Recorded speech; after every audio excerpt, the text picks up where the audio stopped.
आज देखते हैं ये न्यूक्लिक एसिड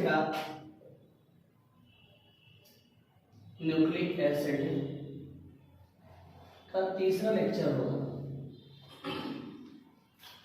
ये न्यूक्लिक एसिड का तीसरा लेक्चर होगा और हमने दूसरे लेक्चर में यानी दूसरी क्लास जो पिछली बीती है उसमें हम डीएनए के बारे में बात कर रहे थे, यानी टाइप ऑफ न्यूक्लिक एसिड के बारे में बात कर रहे थे।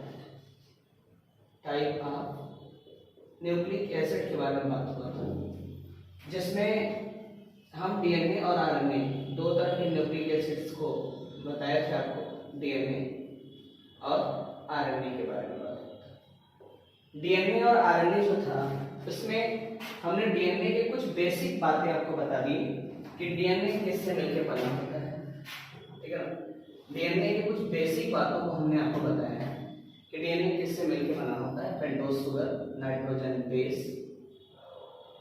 और फास्फोरिक एसिड से ये मिलकर बना होता है। तीन कंपोनेंट से मिलकर बने होते हैं। तीनों कंपोनेंट का स्ट्रक्चर और सारी बातें हो गई, जिन्होंने देखा होगा ठीक है, नहीं देखा होगा तो पिछली वीडियो में जाकर उसको देख लीजिएगा।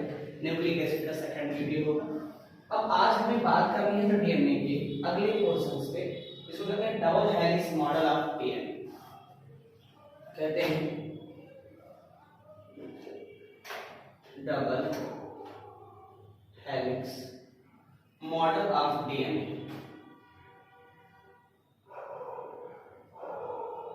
Double helix model of DNA के बारे में हम बात करेंगे। अब ये double helix model of DNA है क्या, इसको किसने दिया, कब दिया, क्यों दिया, इन सब चीजों को हम देख लेते हैं।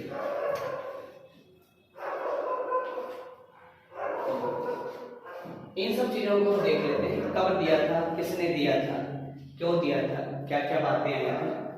देखो जब double helix model of DNA की बात आती है तो सबसे पहला नाम आ जाता है वाटसन और क्रिक का।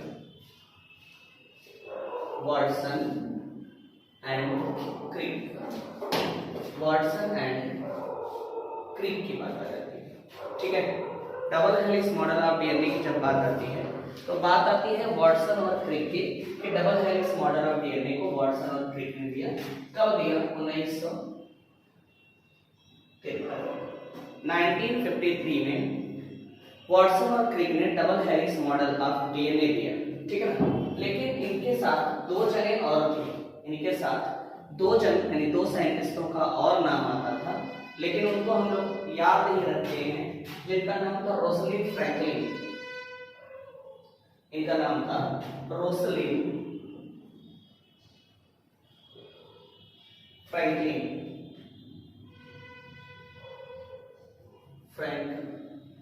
रोसलिन फ्रैंकलिन ये फीमेल थी और एक जन का और नाम था मॉरिस विल्किंस। मॉरिस विल्किंस एक जन एक और नाम आता है, ये मेल थे।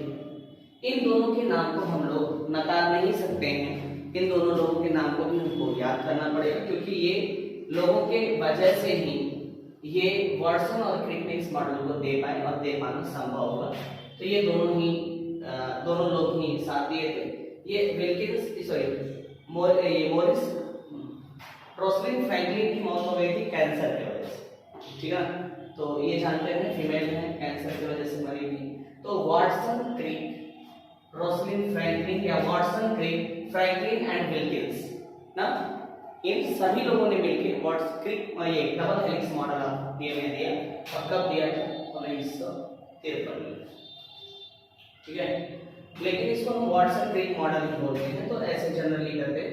और जो वाटसन और क्रिक ने जो ये मॉडल दिया था वो बी डीएनए के लिए दिया गया था। बी डीएनए का जो टाइप देखेंगे बी डीएनए के लिए दिया गया था। ये जो बी डीएनए था इसका बड़ा स्टेबल डीएनए था और इसको हम बी का मतलब होता है बायोलॉजिकल डीएनए।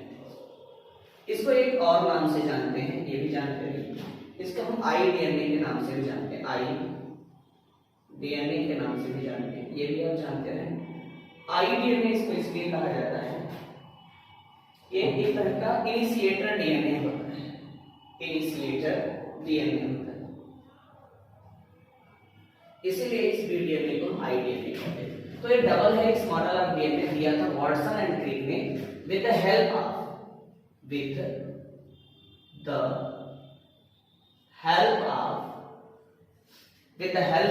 किसके मदद से, Franklin and Wilkins. In Franklin और विल्किंस के मदद से इन्होंने दिया था, और इन्होंने जो एक्सप्लेन किया था जिस डीएनए को, उस डीएनए का नाम था बीडीएनए। ठीक है ना, बीडीएनए का मतलब होता है बायोलॉजिकल डीएनए, और इसी को हम आईडीएनए भी कहते हैं।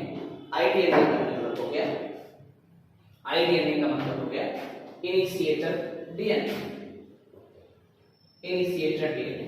इसको इन्होंने दिया कब था, इसको इन्होंने दिया था किस पे काम किए थे, इन्होंने काम करते थे एक्सरे क्रिस्टलोग्राफी पे।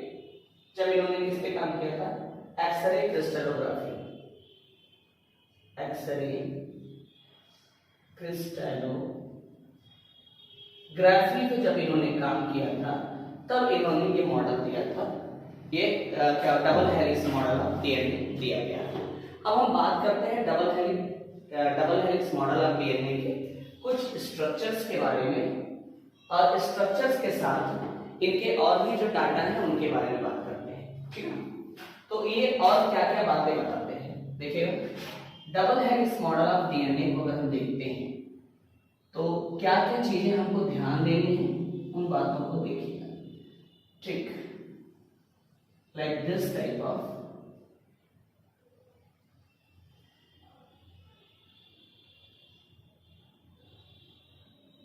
helical form found in here. Okay,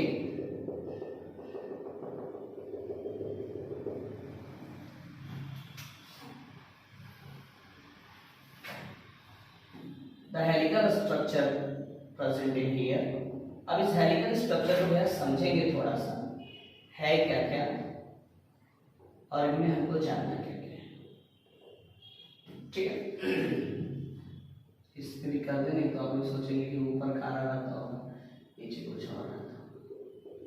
ये स्ट्रक्चर आपको दिखाई कैसा दे रहा है, एक मान लीजिए जैसे बांस की सीढ़ी होती है, बांस की सीढ़ी को हम ऐसे रोटेट कर देते हैं, और रोटेट करने के बाद आपको ये स्ट्रक्चर दिखाई देता है। देखो इसमें डाटा समझिएगा। पहली बात, इसका जो टोटल डायमीटर होता है वो 20 एंगस्ट्रॉम होता है। ठीक है, कभी कभी हम इसको देखिएगा स्ट्रक्चर ऐसे बना देते हैं और ऐसे देखते हैं, और यहां से हम नाप देते हैं यहां तक हेलिक्स, वो भी गलत नहीं है आपका। ठीक है ना, आप समझिएगा बात को। डबल हेलिक्स मीनिंग क्या कहना चाहता है, जो सिचुएशन आपको यहां दिखाई दे रहा है वही सिचुएशन आपको यहां दिखाई देना चाहिए। यानी ये एक मार्कर है, इसको हमने एक बार यहां घुमा दिया तो these are 180 degree, and again rotate in same position, these are 360 degree. तो एक बार ये यहां रोटेट होके इधर गया 180 डिग्री, यहां से रोटेट होके यहां आया 360 डिग्री। तो यहां पे भी कंडीशन यही है, 180 डिग्री, देन इधर 180 डिग्री, 360 डिग्री।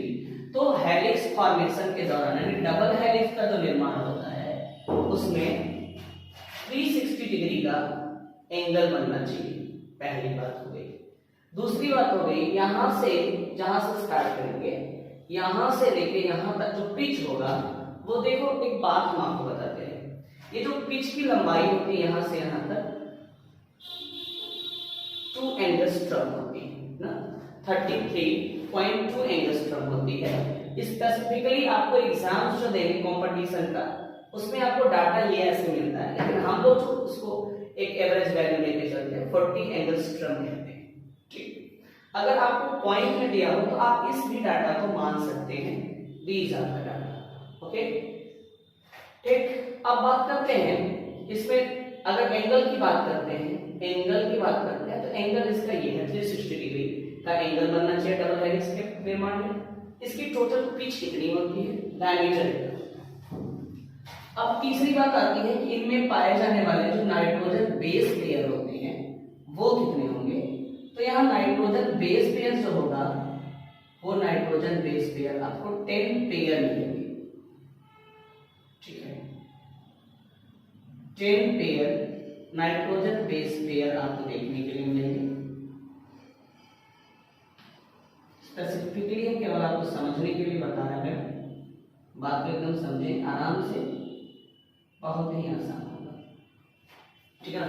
ये आपको डीएनए का डबल हेलिक्स मॉडल। अब इसमें 10 पेयर नाइट्रोजन बेस है, इनके बीच की दूरी यानी ये डिस्टेंस जो है एक से दूसरे के बीच की दूरी जो होगी वो 33 में 3 पॉइंट, अगर हम इसको ऐसे जनरल डाटा लेना चाहें तो इसको कहते हैं ये कि इसकी जो दूरी होगी वो 3.4 एंगस्ट्रॉम होगी, 3.4 एंगस्ट्रॉम होगी।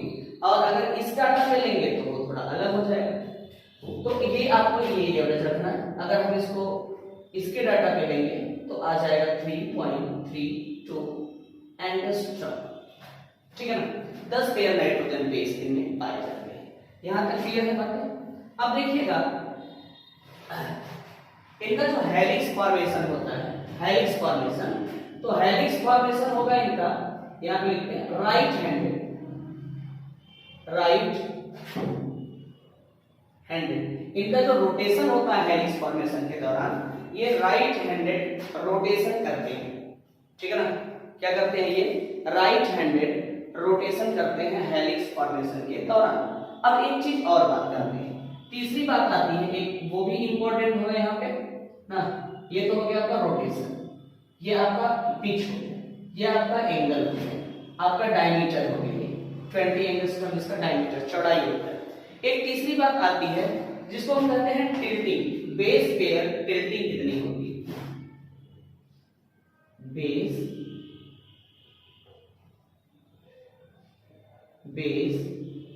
Pair tilt. Base pair tilt का मतलब समझिएगा कि ये जो नाइट्रोजन बेसिस जो लगे होते हैं, यानी ये आपका एडेनिन है तो थाइमिन है, एडेनिन के साथ थाइमिन, गुआनिन के साथ जो साइटोसिन जुड़े हुए हैं, इनके अंदर जो बेस पेयर टिल्टिंग होती है, क्योंकि भाई हेलिक्स तो ऐसे सीधे सीधे जुड़ते आएंगे तब तो हेलिक्स बनना पॉसिबल नहीं है। उनको हेलिक्स बनाने के लिए उसके अंदर बेस पेयर जो ऐसे सीधे है उनके में थोड़ी सी टिल्टिंग आनी जरूरी है।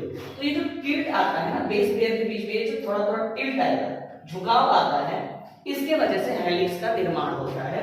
और ये होता है -6 डिग्री। ये भी याद रखिएगा, बेस पेयरिंग टिल्टिंग कितनी होती है तो -6 डिग्री होगी।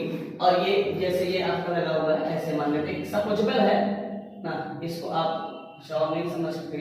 यहाँ पे साइटोसिन, यहाँ पे जो एंगल बनता है -6 डिग्री का एंगल बनेगा, ये टिल्टिंग होगी, जिसके वजह से आपका आगे का ये हेलिक्स का निर्माण हो जाता है।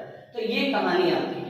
अब इस कहानी को हम थोड़ा और स्टेटमेंट वाइज चल रहे हैं, जिन बच्चों को जैसे एग्जाम देना है बीएससी वालों को, तो वो इन बातों को समझ लें। और इधर डायग्राम है आपका डबल हेलिक्स मॉडल। सो प्रोसीड। कुछ चीजें हैं जो आप बच्चे उसको समझ रहे हैं, कुछ चीजें तो यहां पे होगा double helix model of DNA state that double helix model of DNA state that. हाँ, क्योंकि मेरे बच्चे कह रहे थे कि वो स्टेटमेंट नहीं लिखेंगे तो हम लोग एग्जाम में कैसे लिखेंगे, कहानी का नहीं लिख पाएंगे।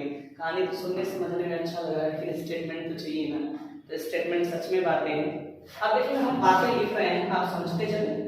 स्टेट दैट क्या कहता है, the double helix model, double helix DNA, double ऐसे हम लिख रहे हैं, समझिएगा, double helix DNA are anti parallel, double helix DNA are anti parallel and complementary to each other, and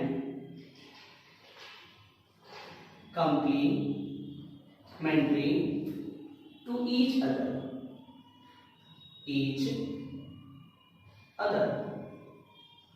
complementary to each other, एक दूसरे का पूरक होता है। मतलब 5 प्राइम टू इधर ऐसे 5 प्राइम टू 3 प्राइम, इधर 5 प्राइम 3 प्राइम, ये एक दूसरे का कंप्लीमेंट्री होता है, एंटी पैरेलल होता है, ठीक है ना।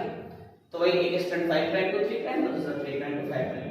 आगे during formation of helix, during formation of double helix DNA rotate, DNA rotate, कैसे रोटेट करेगा DNA? DNA rotate clockwise,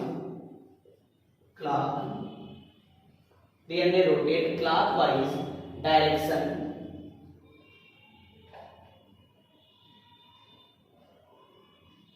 clockwise direction at 360 degree angle, 360 अंश पे क्या करता है? रोटेट करता है। Pitch of helix, pitch of double helix, double helix pitch की पिच कितनी होगी? 4 एंगस्ट्रम। देखो कंपटीशन में समझने वाले बच्चे यहाँ से समझे रहेंगे, ये आपको मिल सकता है अगर पॉइंट में रहेगा तो। और जो बच्चे एग्जाम्स लिखना चाहते हैं, एग्जाम्स लिखने के लिए आप इन चीजों को ध्यान देंगे।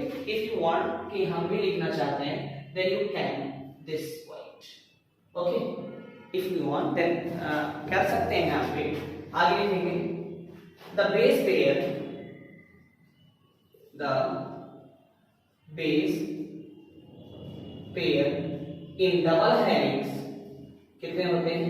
10 बेस पेयर, 10 बेस पेयर होते हैं डबल हेलिक्स में, ठीक है? 10 बेस पेयर हो गया। आगे डिस्टेंस, डिस्टेंस किसमें? बेस पेयर के बीच में, बेस पेयर के बीच में डिस्टेंस की बात करते हैं तो distance in base pair, distance in base pair कितने होते हैं? 3.4 एंगस्ट्रम, 3.4 एंगस्ट्रम बेस पेयर में डिस्टेंस होंगे।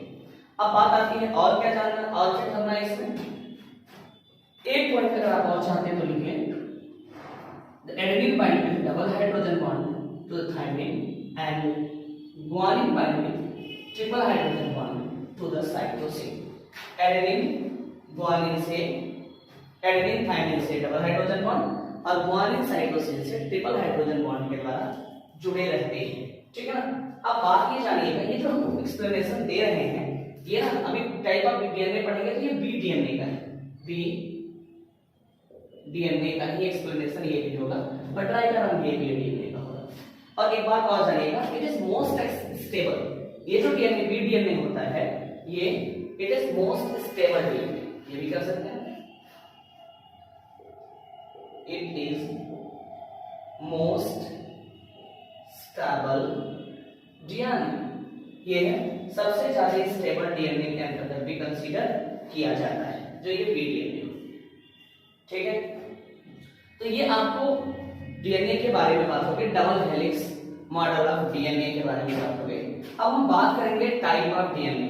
देखो एक चीज और जानिएगा, आपको डीएनए में हम इसको सीयूईटी वाले बैच में कवर करेंगे थोड़ा सा ना, लेकिन अगर आप जानना चाहते हैं तो आप ये जानते रहें कि डबल हेलिक्स के अलावा ट्रिपल एक्स डीएनए भी होते हैं ना। कौन से? ट्रिपल एक्स डीएनए भी होते हैं, यानी ये डबल हेलिक्स तो रहेगा इनके साथ एक स्ट्रैंड और आके ऐसे जुड़ जाते हैं, ठीक है ना? These are the triple X DNA. Triple helix, triple X कहेंगे, ट्रिपल हेलिक्स नहीं कह सकते, ट्रिपल एक्स डीएनए कहते हैं। और ये जो होता है ना, कुछ कंडीशंस ऐसे होते हैं जब इस तरीके के डीएनए हमें बन जाते हैं, जब लो पीएच कभी कभी बॉडी के सेल के अंदर होते हैं तो इनके निर्माण अक्सर हो जाया करते हैं। तो इनके बारे में हम सीयूईटी में कवर करेंगे, क्योंकि बीएससी वाले बच्चों को ये थोड़ा सा भारी हो जाएगा, उनका एग्जाम है और उनको ध्यान में रख के ही ये क्लासेस चलाई जा रही है, तो इसलिए थोड़ा सा। और अगर सीयूईटी वाले बैच के जो बच्चे सुन रहे होंगे वो अगर चाहेंगे तो उनको हम कमेंट करेंगे, तो हम उनको आगे इनके बारे में भी बात कर लेंगे, ठीक है? कमेंट नहीं करना पड़ेगा आपको। आगे बात करते हैं type of DNA. Type of DNA, DNA के टाइप के बारे में देखते हैं कि डीएनए कितने टाइप के होते हैं। डीएनए, तो डीएनए के टाइप को देखिएगा, there are 3 type of DNA basically, 3 type of DNA. पहला होता है आपका, पहला जो टाइप होगा वो आपका होगा एडीएनए, तीसरा टाइप होगा जेड डीएनए। देखो एक बात और जानो कि डीएनए के और भी बहुत सारे टाइप होंगे, ठीक है ना, और भी बहुत सारे टाइप होंगे, लेकिन हम एक बेसिक बातें लेके चल रहे हैं पीडीएनए, एडीएनए और जेड डीएनए के बारे में। ठीक, तो हम एक इसका आपको चार्ट बना देते हैं जिससे आप ये समझ लें कि पीडीएनए क्या है, जेड डीएनए क्या है और एडीएनए क्या है। नियर अबाउट अभी एक आपको सी डीएनए, डी डीएनए, ये सारी भी डीएनए आपको जगह जगह पे देखने के लिए मिल सकते हैं ना।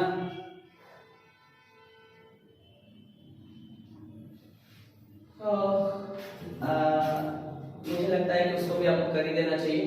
बाय द वे अगर समस्याएं फंसेंगी तो आप कुछ कर लेंगे, तो उसको भी कर दीजिएगा। चौथा होगा आपका सी डीएनए और नेक्स्ट होगा पांचवा डी डीएनए।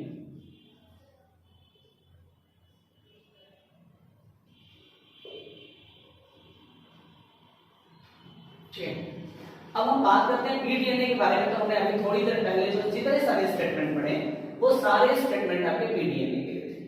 अभी आगे हम बात करते हैं एडीएनए के बारे में। ठीक है, बारी बारी से देख लीजिए, थोड़ा थोड़ा सा सब कुछ सेम रहेगा भाई, बस थोड़ा सा अंतर आएगा। चलो फटाफट से ए डीएनए। देखिए एडीएनए क्या होते हैं, खाली हम पॉइंट लिखते चलेंगे, बस थोड़ा थोड़ा सा पॉइंट रहेगा। एडीएनए के बारे में थोड़ा थोड़ा सा पॉइंट रहेगा।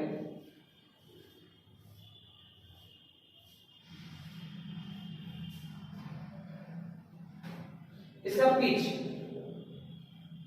इसके पिच की बात करेंगे, किसके एडीएनए की पिच की बात करेंगे।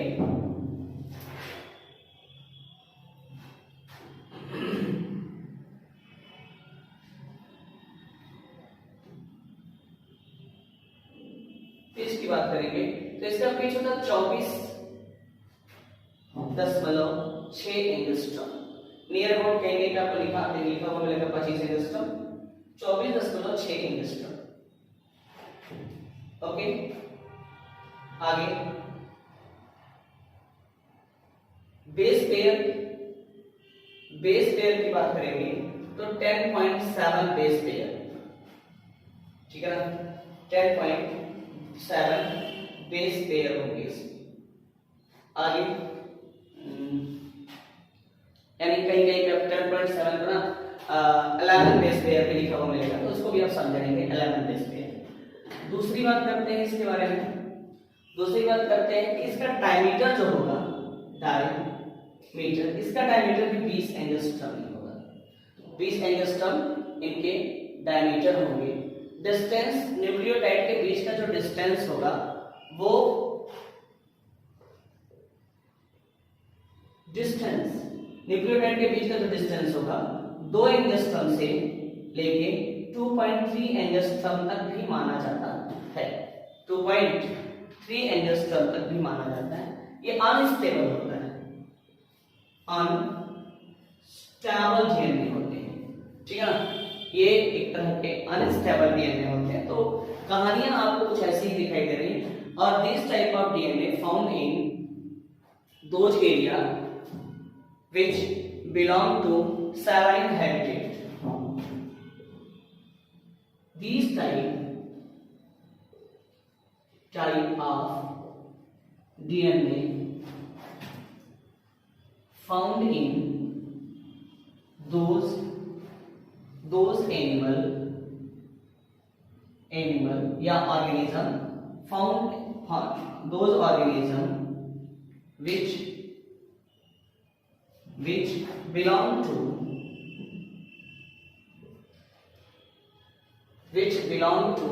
saline habitat. Saline habitat से बिलोंग करने वाले ऑर्गेनिज्म में इस तरह के डीएनए आपको देखने के लिए मिलेंगे, ठीक है। If you want then you can screenshot. Pitch आपने जैसे कहेंगे कि the A DNA has the pitch of A DNA is 24.6 angstrom. The base pair which contain the ADNA contain base pair statement आप बना लेंगे, ठीक है। The diameter of the ADNA, distance in between two nitrogen bases, it is unstable DNA. This type of DNA found in तो DNA जो होगा वो इसका स्ट्रक्चर तो ऐसा ही होगा, ठीक है ना, स्ट्रक्चर इनके क्या होंगे, ऐसे ही होंगे, और स्ट्रक्चर जो होंगे ऐसे ही होंगे, लेकिन बस केवल डाटा बदल जाएंगे। अब ए डीएनए का मतलब होता है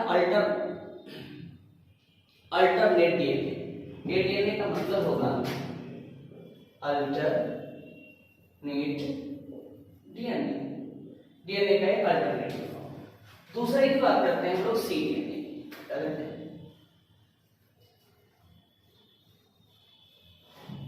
दूसरा है, देखो डाटा में पॉइंट जो है ना, ये सारे डाटा अबाउट में है। अगर आपको कभी कभी पॉइंट में डाउट आएगा ना कि ये 3.4 हो जाना चाहिए, 3.6 होना चाहिए, तो आप इसको थोड़ा थोड़ा 2.5 होना चाहिए, तो डाटा आगे पीछे थोड़ा थोड़ा सा हो सकता है, उसके लिए बहुत ज्यादा पैनिक नहीं होना है। नेक्स्ट बात करते हैं सी डीएनए। सी डीएनए देखिए क्या है, ये भी बी डीएनए की तरह ही स्ट्रक्चर में होता है। इसका जो डायमीटर होता है, इसका जो डायमीटर होता है वो 19 एंगस्ट्रॉम होगा। तो करते हैं डायमीटर 19 एंगस्ट्रॉम, इनके जो डायमीटर होंगे 19 एंगस्ट्रॉम होंगे। हेलिक्स में नाइट्रोजन बेस जो होंगे, नाइट्रोजन बेस पेयर की बात करेंगे 9.33 बेस पेयर्स, 9.33 बेस पेयर होते हैं। अगर हम आगे की बात करते हैं इनके बारे में, तो इनका जो लेंथ होता है, ठीक है ना, पिच होता है जो इनका जो पिच होता है वो 13 एंगस्ट्रॉम के आसपास, 13 एंगस्ट्रॉम के आसपास होता है। Okay, distance in between, nitrogen base के बीच के जो डिस्टेंस होते हैं नाइट्रोजन बेस के बीच के, वो होते हैं 1.4 एंगस्ट्रॉम, 1.4 एंगस्ट्रॉम के आसपास होते हैं, और ये भी राइट हैंडेड होता है, राइट हैंडेड डीएनए। ठीक, अब यहां तक की कहानी होती है। अब हम इसके आगे चलते हैं डी डीएनए, फिर आगे चलेंगे Z DNA. D DNA, D DNA के बारे में चलते हैं कि ये डी डीएनए है। ये छोटा सा है, आपको इसका जो हेलिक्स की साइज होती है डी डीएनए का,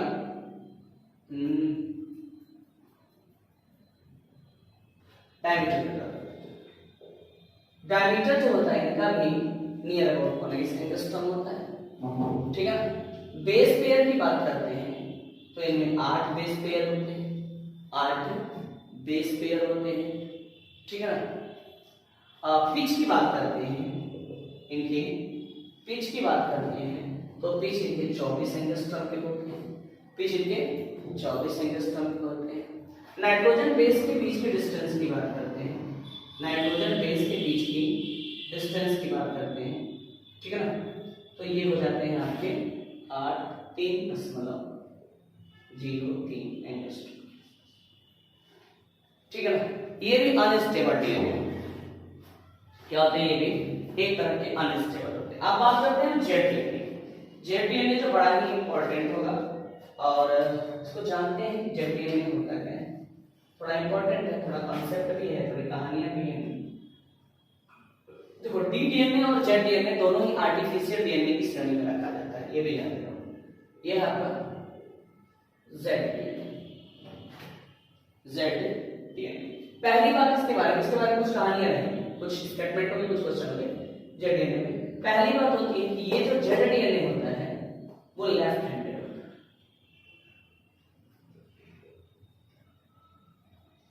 इसका जो रोटेशन होगा वो क्या होगा, लेफ्ट हैंडेड रोटेशन होता है, ठीक है ना।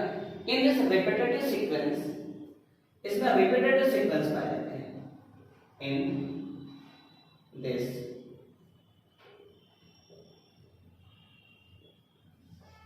repetitive सीक्वेंस पाए जाते हैं, repetitive सीक्वेंस, ओके। और मैक्सिमम कौन से सीक्वेंस होते हैं, repetitive सीक्वेंस होंगे, और मैक्सिमम repetitive सीक्वेंस जो होंगे वो G and C होंगे, ना, जिसी कंपोनेंट इसके अंदर बहुत ज्यादा मात्रा में पाए जाते हैं। ठीक है, अब आगे और बात करते हैं जेड डीएनए में जीसी कंपोनेंट ज्यादा होंगे, मतलब मोर जीसी कंपोनेंट पाए जाएंगे। डायमीटर की बात करते हैं, डायमीटर की बात करते हैं तो इनका डायमीटर भी 18 एंगस्ट्रॉम होता है। ठीक है ना। अब देखो डीएनए में दो ग्रुप पाए जाते हैं, एक होता है मेजर ग्रुप, एक होता है माइनर ग्रुप। ठीक है ना। ये जो इधर से बात कर रहे हैं ऊपर ऊपर जो चलेगा वो आपका मेजर ग्रुप रहेगा। ठीक है ना। और इधर से ये जो नीचे नीचे चलेगा ये आपका माइनर ग्रुप रहेगा। ठीक है ना। लेकिन जेड डीएनए में आपके मेजर ग्रुप अपसेंट करते हैं,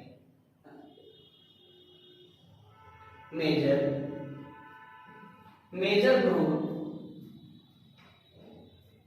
अपसेंट है। ठीक है।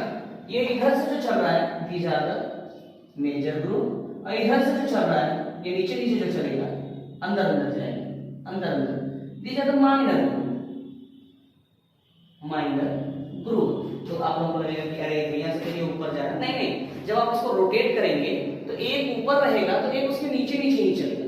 तो जो नीचे की तरफ जा रहा है ज्यादा माइनर ग्रुप, जो ऊपर ऊपर जा रहा है ज्यादा मेजर ग्रुप इनमें नहीं पाए जाते, केवल माइनर ग्रुप ही पाया जाता है।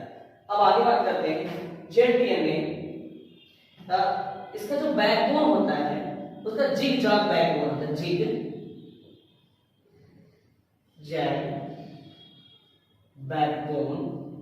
Zig zag backbone nature due to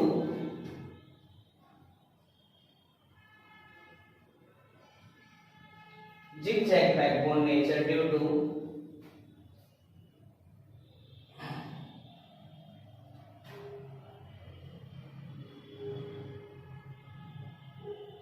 sink conformation, यहाँ पे लिखेंगे सिंक कन्फर्मेशन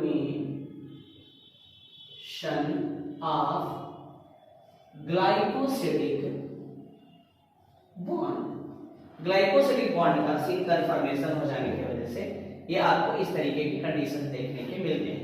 अब देखो हम जेड डीएनए बढ़ेगा कैसे, if there is increase salt concentration. अगर हमने एक डीएनए को ऐसे ले लिया, समझना है बात को थोड़ा सा कि जेड डीएनए आर्टिफिशियल डीएनए होता है, बनता कैसे।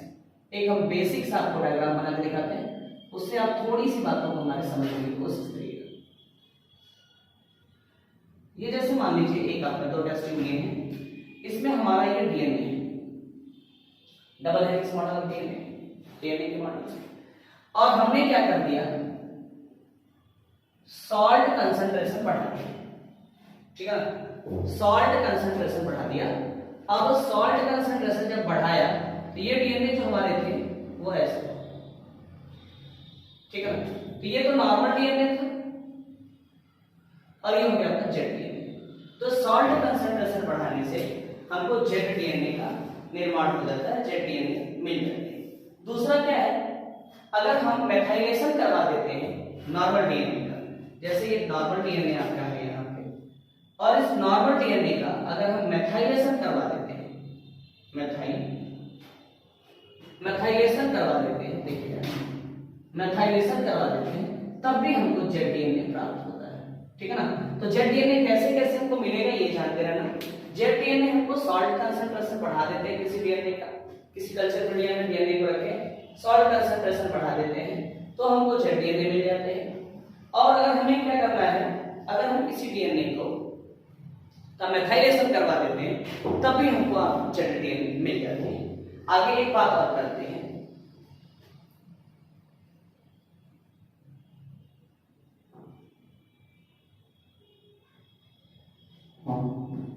ठीक है। तो ये इतनी कंडीशंस है हमारे जेड डीएनए के। तो ये जेड डीएनए आपका खत्म हुआ और डीएनए इसके साथ ही कंप्लीट हो गए। अब हम अगले लेक्चर में बात करेंगे आरएनए के बारे में। ठीक है, तो आप इन चीजों को थोड़ा ध्यान देखें, पढ़ लें। बीएससी वाले बच्चे जो हैं वो थोड़ा ज्यादा ध्यान देंगे क्योंकि हमने इसके कंटेंट को ज्यादा कंसंट्रेट नहीं किया है। ठीक है ना। और कंपोनेंट कुछ इसमें डाइल्यूटेड फॉर्म में डाले गए हैं, मतलब थोड़े हल्के फॉर्म में किए गए हैं। सीयूईटी सीयूईटी के बच्चे बेस जिनका कमजोर होगा उन्होंने पहले वीडियोस को देख लेंगे, फिर इसके बाद इसको थोड़ा सा और कंसंट्रेट किया जाएगा और कंटेंट थोड़ा सा और इसके अंदर डाला जाएगा, जिसके वजह से क्या हो जाएंगे, आपको आपकी जो प्रॉब्लम्स होंगे, आपके जो सवाल होंगे सीयूईटी वाले बच्चों के वो सॉल्व हो जाएंगे। लेकिन पहले हमें बेस समझना है, जब तक बेस नहीं क्लियर रहेगा तब तक कंसंट्रेटेड फॉर्म लेना थोड़ा मुश्किल होगा आपके लिए। ठीक है, तो कोशिश करेंगे वीडियोस पूरा देखिएगा और नोट्स लेके, मैं कोशिश कर रहा हूँ कि मैं लिखूं, तो आप भी इसको लिखते रहें बैठ के, थोड़ा थोड़ा कुछ ना कुछ जो आपको समझ में आ रहा शॉर्ट फॉर्म में समझने के लिए। सीयूईटी वाले बच्चे जो भी होंगे, चाहे वो यूजी के हो चाहे पीजी के हो, ठीक है ना, हम कोशिश करेंगे कि पीजी के सीयूईटी की क्लासेस हो जाए, जिससे आपको थोड़ा सा बेनिफिट्स हो, क्योंकि ऑफलाइन क्लासेस तो हैं लेकिन ऑनलाइन क्लासेस नहीं है सीयूईटी की। Okay, so this is that's it. कोशिश करेंगे आप लोग कि अगर जो आपको समझ में ना आ रहा हो, जो कुछ आपको डाउट लग रहा हो, या जो आपको लग रहा हो कि इसको थोड़ा और समझाना चाहिए, कि मैं तो इधर बोल रहा हूँ उधर तो मुझे पता नहीं चल रहा है कि कैसा हो रहा है क्या हो रहा है, तो आप उसमें कमेंट जरूर करें। अगर आपको समझ में आ रहा है, क्योंकि देखो पढ़ रहे हैं, वीडियोस देख रहे हैं 200-250 बच्चे, ज़्यादा तो नहीं है, लेकिन 200-250 बच्चे देख रहे हैं, कमेंट केवल 4-5 आ रहे हैं। कोशिश करें कमेंट आए, जिसके वजह से मुझे भी पता चले कि प्रॉब्लम कहाँ कहाँ पे आ रही है। ठीक है, और उस प्रॉब्लम को सॉर्ट आउट किया। धन्यवाद, फिर मिलते हैं। जय हिंद।